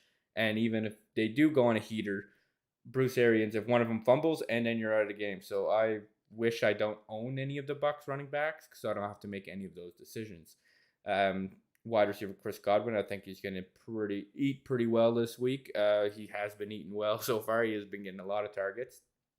Mike Evans, I mean, hey, he got 2 touchdowns last week. That's all he has to do is just be that big man, and he will get the touchdowns. And Gronk, I mean, he's being Gronk. I mean, it's amazing to see. It feels like he's back 3 years ago or something. Um, don't want to play the defense on either side. Stafford, yeah, you're playing. Cooper Cup, he's been really well fed, and he might continue. Robert Woods, don't discount him yet. I think he's going to prove himself more and more worthy, especially maybe even this week. And other than that, what do you see, Mars? Yeah, so I'll start with who I think wins this game. I think Tampa wins this game, but I don't want to bet on it in any means because this could be one play could dictate the outcome of the game. If one team makes a mistake, that could be the deciding factor. So this is one of the games I don't want to really bet on. Same with the over and under. I don't want to bet on because both these offenses could go off and this could be a 60, 65 point game, but both these defenses could go off and this could be a 40-point game. Like we just don't know, like, are the teams going to play possessional or are they going to play just to score the ball? So it's going to be an interesting game in that sense. Yeah, you're starting both quarterbacks. Like you said with the Tampa Bay Bucks running backs, like who do you play? I listened to an interesting podcast yesterday that was talking kind of on the defensive scheme of the Rams. Is they're not allowing big plays to happen. So to me, they're talking about this could be a legitimate Giovanni Bernard PPR type of play. I don't want Ronald Jones at all this week. Leonard Fournette has been bad. So yeah, like if I'm taking a shot on anyone, it'd be Giovanni Bernard in a PPR, and I still don't even want to do that. Mike Evans is likely going to draw Jalen Ramsey, and Jalen Ramsey over the last 2 seasons has been phenomenal against wide receivers. So I like you're likely playing Mike Evans just because of where you drafted him, but at the same time, like I don't want to play Mike Evans at all. Like he could legit be shut down for 2 receptions, 25-ish yards or whatever it may be. But Chris Godwin smash play, Gronk smash play is a tight end 2 on the year so far. Um, and then, yeah, like you said, Antonio Brown's out on the Rams side of the ball. This is interesting. Darrell Henderson, unlikely to play now, which leaves Sony Michel and Jake Funk. I don't even want to start Sony Michel. I don't care what his DraftKings price is. I don't care about any of that. This Tampa Bay D-line has been way too good to touch running backs against them, like way too good. Cooper Kupp, I expect him to have another good game. Robert Woods, I expect him to have a great game. Tyler Higbee, I'm not playing just because of the nature of the speed of those linebackers on Tampa Bay. They can catch up to the tight end real quick and shut down the tight end real quick. So as much as Tyler Higbee has been getting a high snap percentage, I just don't see this as a game. He could fall in the end zone, and that's what you want of a tight end, but I'm not going to bank on low volume, low potential. So, yeah, that's about all I see there. Yeah, no, for sure. I completely understand. It could even just come to who has the ball last, right? It's It's a tough game. It could go one way or the other, and I can't wait to see it. Quite excited for it. So looking at the next game, we have the Seattle Seahawks at the Minnesota Vikings. It's a 54.5 over under, +2 for the Vikings. So in other words, the Seahawks are expected to win this game. Do keep note that the Seahawks just went in overtime and lost, so that means they are coming from a 5-quarter game instead of the regular 4 quarters, so they could be a little more tired. Um, Dwayne Eskridge, I believe, is still out this week as well, or he is out this week. And then so we have Russell Wilson being Russell Wilson. I mean, you're starting him if you have him on your team. Chris Carson, you're going to start. There's no question.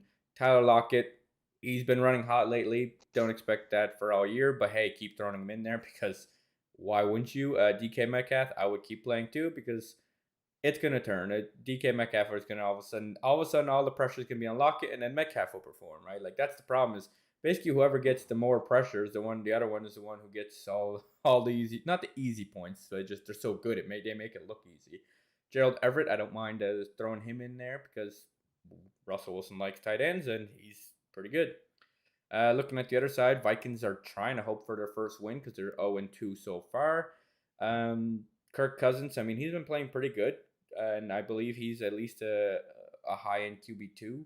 Just because you look, this defense is not well so far what I expected to be honest this year, and it's surprising the crap out of me because I thought they were going to be a good defense. Maybe it just takes time for them to come into form.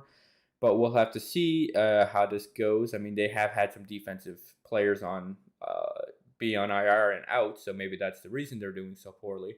But either way, Kirk Cousins to play. Dalvin Cook, remember he is a likely out, so get ready your lineups for that. Take him out of your lineups, because especially it's the afternoon games, so we only know that a little further, and you don't want to rely on that. But if you have him on your team and you believe he might somehow play, well then have him on your bench in a flex position, ready to go type thing, and swap him out. But other than that, we're expecting hopefully Madison will have a decent game. Here, Justin Jefferson, you're playing. Adam Thielen, you're probably playing as a wide receiver 2 or 3. KJ Osborne, he's another one that you could have as a wide receiver 3 flex. I wouldn't want to rely on him, but I don't mind throwing him in my lineup because he's not like he's been performing poorly at all. What do you see, Mars? Yeah, you're playing Russell Wilson. I have Chris Carson as a top 5 running back this week, which is fun to note. Tyler Lockett, DK Metcalf have them both as wide receiver 1s, and then Gerald Everett. When you're thinking of a tight end, like I just mentioned, you want to think of somebody who has potential to get into the end zone. And with a 54.5 over and under, there's going to be a lot of points scored, or there's projected to be a lot of points scored. So there's higher likelihood that Gerald Everett scores a touchdown. Looking on the other side of the ball, like Derek mentioned about Dalvin Cook, all that. Justin Jefferson, I have him as a top 6 wide receiver this week. Adam Thielen, you're playing him. I'm not touching any of the tight ends here. Kirk Cousins is my quarterback 16. And KJ Osborne, he is what we wanted. Why is the name of the tight end slipping me here? Irv Smith. He's what we wanted Irv Smith to be. So just note that he is part of this offense now. Like he's the third receiving option in this offense, and we have to adjust accordingly. And he's a wide receiver 4-ish every week now because he's gone for over 75 yards back-to-back week, had a touchdown last week. Yeah, he hasn't played the best secondaries yet, but again, Seattle's not a great secondary, so you can play him if you want and hope for the upside there. Yeah, and then if I had to take a team here, Minnesota, before the year started, I said they're a dark horse team, they're a sleeper team. And then I checked their record and they're 0-2. So I had to depict the games, like what's going on here? Why are they 0-2? Well, they lost an overtime game and then they lost by a buzzer beater field goal. So they've put themselves in a position to win back-to-back weeks. I think Cardinals are a very good team and they lost on a buzzer beater field goal. And then they lost to the Bengals week 1, which that's a crappy loss. But at the same time, they went into overtime with them, and Bengals do have a good offense.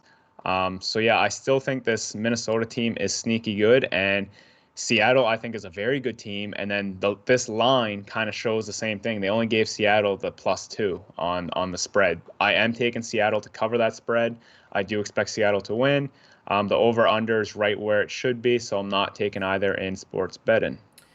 And that's Yeah, no, all. I agree with that. And yeah, I just Vikings the same way. I thought they were going to be a dark horse team as well, especially with that defense. And it's not being the defense I want it to be or what I expect it to be, but could be because of the injuries. It could be they're just not gelling well yet.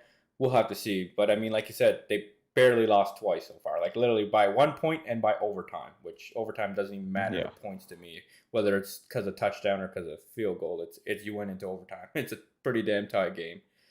So now we move into Sunday night's game. We have the Green Bay Packers at the San Francisco 49ers. It's a 50.5 over under. It's a -3 for the 49ers, so they're expected to win. It's basically a pick 'em if it was a neutral field.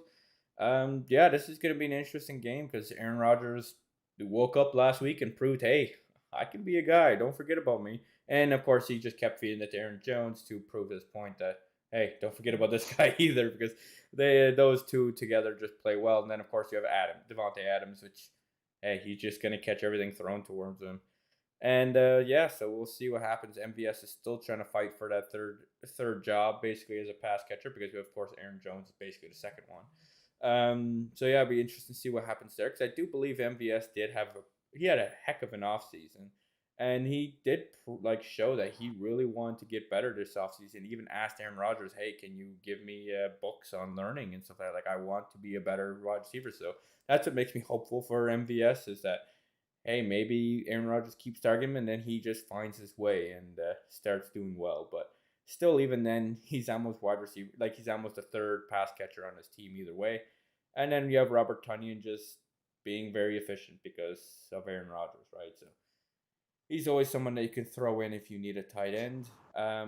Looking at the other side of the ball, of course, we have a mess at running backs because it seems like anytime you can hope for one, you don't have them. I mean, you lost, of course, Raheem Mostert in week 1, and he's just out for the season. JaMychal Hasty, he's out for this game for sure, and could even be a few weeks. Elijah, He's on IR he's on now. IR. Okay, I wasn't 100% sure. Um, Missile, pretty close to how he did in week 1.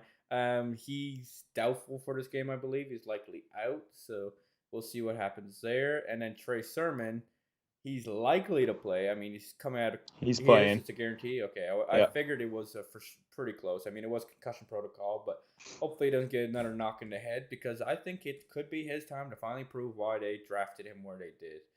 But we'll see. I mean, he is playing against the Packers, and it's gonna be an interesting game to see. Ayuk, I'd like to see him keep proving to be more and more healthy because I think he could be the wide receiver one on his team by year's end. But what's that even worse? We'll have to see because maybe it'll be a 1A, 1B with Samuels because Samuels is proving himself really what he's worth right now. I mean, that's the thing is Samuels is always chronically injured, but right now he's healthy. So let's keep going. Let's keep him healthy and let's keep playing him because it's awesome to watch him play when he's healthy. And George Kittle, I mean, he hasn't played what we wanted to this year, but I think he can with these closer matchup. This is gonna be a tougher game. Like finally, so I think he might get a few more targets if they become down. They're gonna throw more to Kittle, in my opinion. Jimmy G is still starting. Eventually, maybe we might see Trey Lance, but I think Jimmy G is playing as hard as he can because he doesn't want to lose that job. And hey, make the team better because of it, right? Like if you have this guy playing as hard as he possibly can just because he doesn't want to lose the job, that's a win for the team either way, whether Trey Lance starts or Jimmy G keeps starting because of that. So it's awesome to see. What do you see for this Sunday night game? Yeah, I forget who I took to win the game now. I really do forget. That's how close I see this game, and Vegas has it split. The over/under's right where it needs to be again. It's interesting your talk on Marquez Valdes-Scantling. Yes, he wants to get better. Yes, he has all the physical tools. He's 6'4". He can run, he can jump, he can do it all, but he cannot catch a ball. That he can't catch a ball. Last week, Aaron Rodgers had 5 incompletions on the entire night. Marquez Valdes-Scantling was 0 for 4. 4 of the incompletions were to the same guy. Immediately after the game, coaches come out, we got to get Randall Cobb more involved. That's Aaron. I know that's Aaron Rodgers saying, "Listen, I need somebody that can catch the ball. I need Mr. Reliable in there. If we want to win games, we got to win games. Let's get um yeah, let's get Randall Cobb in there." And then, yeah, Robert Tonyan had a touchdown, kind of got back on track there. Aaron Jones is Aaron Jones. He's going to have his blow-up games. He's going to have his quiet games. And then, yeah, on the other side of the ball, it's like you said, they drafted Trey Sermon. Not only did they draft him in the third round, they traded up to go get this guy. Yeah, and then he was splitting first team reps all off season. Then all of a sudden, he was a healthy scratch week one. But I mean, same time, Brandon Ayuk didn't see the field in week one. So it's like, what are the 49ers doing here? I don't think they know what they're doing.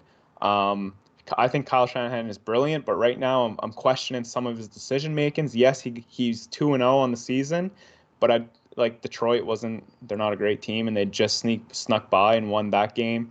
They just beat the Eagles. I think Eagles are better than we may think they are, but again, like I think Kyle Shanahan's starting to get too pretty with decision making. Like he's just got to put his ballers out there, and I think Trey Sermon is a baller. He's a very tough running back. He's got great burst, which fits really well with this outside zone scheme. Um, so yeah, I'm playing Trey Sermon. Curtis or Samuel, like you said, he's when healthy, you have to play. Like you have to play him. So Debo, fire him up. George Kittle.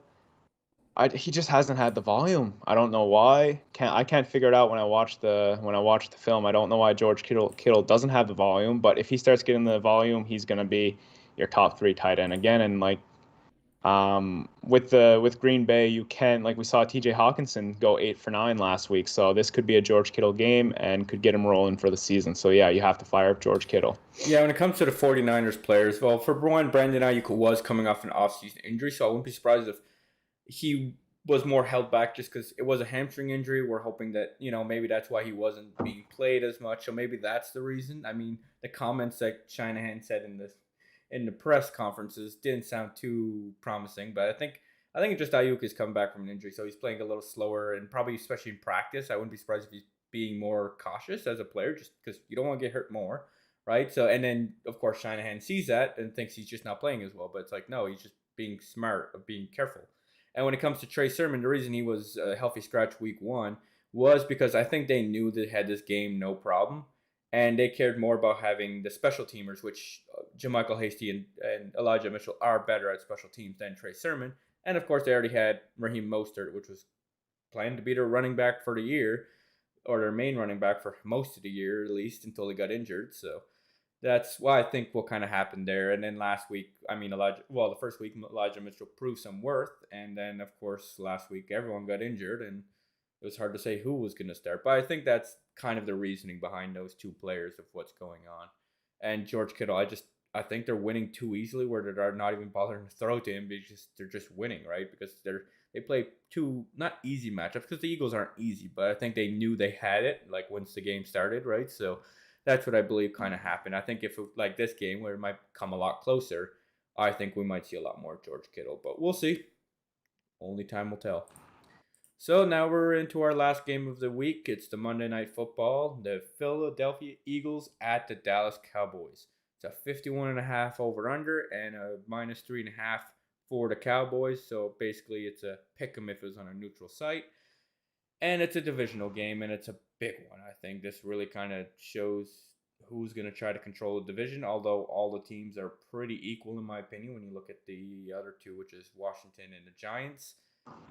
It's going to be an interesting week. The Eagles came off their loss against the 49ers, and the Cowboys came off a win against the Chargers. So we'll see how this turns out. I mean, we have Jalen Hurts playing pretty darn good as a rookie quarterback. He's playing more in the pocket than I think other people had thought. I think a lot of people expected him to just run the whole time, and he's playing more like what I thought, which he can be both. Um, Miles Sanders at running back, not very promising to throw him in there, but we'll see. We have Devontae Smith, Jalen Reagor, and Quez Watkins. I mean, Quez Watkins ran 92 yards last week without getting a touchdown in one play. I mean, that's I think one of the longest distances ever ran without getting a touchdown. So what a shame there because that would have been a heck of a week. But hey, maybe he can show it this week. Zach Ertz, I think he's in now. He was on a COVID protocol, but I believe he is active. So that's Yeah. sucks because you were kind of hoping maybe this could be a Dallas Goddard game, but it could be anyways because they're going to probably be throwing a lot to try to catch up to these Cowboys because these Cowboys are firing on all cylinders when it comes to the offense. we'll have to see what happens between Zeke and Tony Pollard's battle. I believe Zeke has this, but Tony Pollard is a very good mix-in player for them, like to throw in there because all of a sudden it gives that extra boost, right? He has a little more energy because Zeke just did a whole bunch of downs. So now it gives Pollard the time to just run with full energy after Zeke tired out that defense. So that's what I think we're seeing there is Zeke might be the more used and better player in real NFL, but with Tony Pollard kind of being like the Melvin Gordon and Austin Eckler before, it's like you have the other guy just coming in and breaking through because the other guy tired them all out. So it's good to see that they're both two great running backs on the same team, and it could be that same mix as we had before. Dak Prescott, you're playing. CD Lamb, you are playing, no questions asked. Michael Gallup, I believe he's still out again because it's going to be for another few weeks still. Amari Cooper did have some rib injury and he is likely in, but do keep that in mind. Have him in your flex position because it is a Monday night game and you might have to switch up to, say, Cedric Wilson or someone else of Quez Watkins in an emergency. What do you see, Mars? Yeah, I think Dallas wins this game. I have them covering too. Like Philly's defense has impressed me. I do have to admit. I mean, they held San Fran to 17 points. They held Atlanta to 6 or 8 points, whatever Atlanta scored in Week 1. So that's like less than 30 points against what you would imagine to be two good offenses over 2 weeks. But Cowboys are the best offense I believe they'll face yet, and I expect Dallas Cowboys to win. The over and under, I am considering the under here, but again, it's not something I would bet on. Jalen Hurts, you have to play him. I think I have him pretty high this week, to be honest. Yeah, Jalen Hurts comes in at QB8, so definitely playing. Miles Sanders, I think you can play.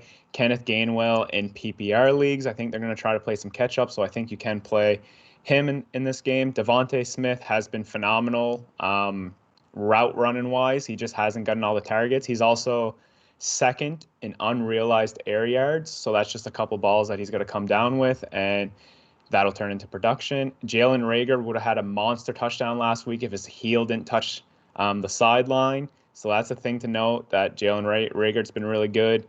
Dallas Goedert, I mean, I have him at tight end 13, so he's kind of a fringe start there. And then the Cowboys, yeah, Derek, you summed them up perfectly. Dak, you're playing. Zeke, you're playing. Tony Pollard, you can play. Amari Cooper in. CeeDee Lamb in for sure. Schultz and Blake Jarwin, the tight ends there, we're not really going to touch. So yeah, that's about my summary there. It's pretty straightforward in this game. Yeah, no, for sure. Yeah, so just remember, of course, for the Monday nights and Sunday night games, have your players in flex if you can, because you just never know. Freak things happen all the time, and especially with Amari Cooper, who is likely to play, but you never know. You don't want to take that chance because things turn on a dime. Okay, Mars, let's see what you Yep. have for sports betting this week. For sports betting, so I'm going to start with Monkey Knife Fight sports betting. Ryan Tannehill over 255 yards. That also applies to Bodog. They had the same line. I think that's an easy hit. I mean, Ryan Tannehill, I believe, went for over 300 yards last week, and I see this to be a similar matched up defense. Yeah, he had 347 yards last week, so literally 90 yards more than this line. So that to me, that's a given. Then I have Kyler Murray and Trevor Lawrence on the same ticket here for the over. So Kyler's 290 passing yards. The way he's been playing, I think that's an over. And Trevor Lawrence is 248. He would have hit that in week 1, would have missed it in week 2, but I think he hits it here in week 3. Jared Goff, I have him less than 270 passing yards, and then Lamar Jackson more than 220 passing yards. Moving on to the Cincy-Pittsburgh game, I found there was 2 players there that were particularly easy takes here. Chase Claypool over 61 receiving yards. I really do think he's going to do that because he only needs 3 receptions to do that, and I see him getting 5-6 receptions. Joe Mixon, I have him less than 70 rushing yards just from the nature of that defense compared to the O-line. I don't think he's going to be able to have success on the ground. And then, Derek, you might disagree with this, but I have Zach Wilson for over 211 passing yards. It's not a whole lot. He would have hit it in week 1, would have missed it in week 2 against New England. I think he hits the over here. And that's paired up with Teddy Bridgewater over 250 passing yards. Teddy, like we've been saying, like he's been really good. He went for 264 and 328 passing yards so far. So I do think he hits the over. So that's the Monkey Knife Fight player props. And then again, going through the games, I think kind of the easiest. So I'm going to say spread or money line. Arizona versus Jacksonville. I'm taking the money line on Arizona. Atlanta versus New York Giants. I'm not touching that game. Baltimore. I'm taking the spread in this game of 7.5. I think Baltimore covers that spread. Chicago and Cleveland, not touching that game just because of the uncertainties in Justin Fields and how he performs. So I like to lean kind of on the safer side of things. Chicago versus Cleveland. Oh, sorry, I just got that one. Cincy versus Pittsburgh. I'm taking Pittsburgh on the spread, a little bit more of a multiplier there. The spread is 3 points, so I'm taking Pittsburgh. Anything so far from you on anything I just said, or do you want me to No, continue, continue. I Derek? think pretty good. Phew. Okay, and if you disagree with anything, please just say I disagree or something. Colts versus Titans. I have the Titans covering the spread of 5 points. Um, Chargers versus Kansas City. I'm not touching this game. New Orleans Saints versus Pats. You could potentially take the under there, the 43 and a half or 43 point under. But again, this is a game I'm not touching because Jameis Winston. I don't bet on games with Jameis Winston involved. Washington and Buffalo. I'm taking Buffalo to win, but I'm not touching the 7 point spread because I think Washington can keep up with this game, but then Buffalo is also very good and can just smash the spread. The Raiders and Dolphins, I'm taking the Raiders and the spread of 3.5 points. New York Jets and Denver Broncos, the line's at 10 points, so I'm not touching that. Broncos on the money want to win the game, but then their multiplier is very bad, so I don't, I don't know. It's almost not worth the risk, I guess, for the multiplier. Seattle and Vikings, I'm taking Seattle and the spread of 2 because that's just a field goal away. Tampa and the Rams, not touching that game at all. Not touching the over or under, not touching any of the spread or the money line. Packers San Fran, not touching that game either. Philly and Cowboys, I'm taking the Cowboys and the spread of 3.5. And then, yeah, those are the games. And then a couple player props that I thought were the juiciest player props. I brought them up earlier in the show.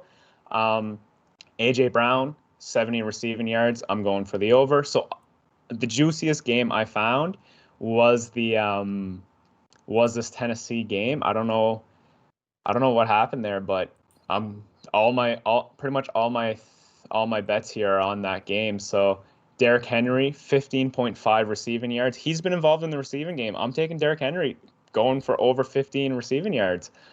Jonathan Taylor, no, I'm canceling that one. That was my fault.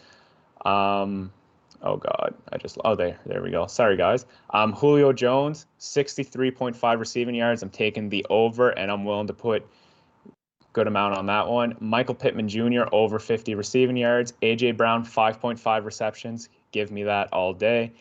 Jonathan Taylor, I'll put a lot of money on him getting over 2 receiving yards. Julio Jones over 4.5 receptions. And then Daniel Jones, so this is outside of that game. I thought this was a pretty good ticket. Daniel Jones, 28.5 rushing yards. I'm definitely taking the over there against Atlanta because Atlanta hasn't been good at all this year, and Daniel Jones has rushed for not 27 yards against Denver, who's a really good defense, and then Washington, who's also a good defense. He put up 95 rushing yards. So I'm taking Daniel Jones to go over 28 rushing yards, and that's my sports bet and takes there. So now we're gonna move in to something a little special. It's going to be a minute of silence for Mike Tagliere. Tags was one of the most well-known fantasy football analysts out there. He passed away yesterday due to COVID complications. He worked for Fantasy Pros and will be forever remembered as a special member of the fantasy community. Our condolences go out to his young family and those who are close to him. So please join us if you wish for this moment of silence. We're going to go for 1 minute.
Alrighty. Thanks for joining us for that moment of silence. Yeah. Obviously, a very unfortunate situation, but Yep. all we can do is pay our respects. Someone I've listened to for quite a few years and read a lot of his articles, and yeah, I know we never technically spoke in person or anything like that, and I know he's responded to a few of my questions in the chats and stuff like that, but I almost felt like a friend, even though he would have never known who I was. It's a darn shame. It's terrible. Yeah, Yep, we lost a good member in the fantasy football community. It's a shame. Yeah, forever to definitely. be remembered. Yeah. Alrighty. No, so I guess that wraps up today's episode. Click that like button if you like. Subscribe on YouTube and hit that little notification bell. Also follow us on Twitter at BoudreauxBrosFF and at Marcel_BFF and myself at Derek_BFF. I'm a little less Twitter happy than Marcel is. Please don't hesitate to reach out to us and ask questions about our rankings, starts, sits, and trades. And again, thanks and see you next time. Good luck with everything this week, guys. Yeah, good luck.